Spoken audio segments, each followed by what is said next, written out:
User input lets your program receive data from users, making it interactive. Console.ReadLine lets your program talk to the user, and it is how you ask for input like a name, an age, or a favorite color.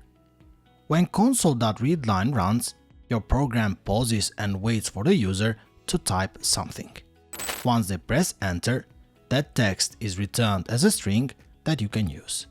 You can then print it back, store it, or use it to make decisions like greeting someone by name or reacting to their choice.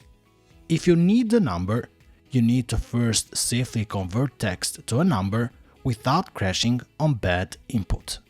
And that is how you make your code truly interactive.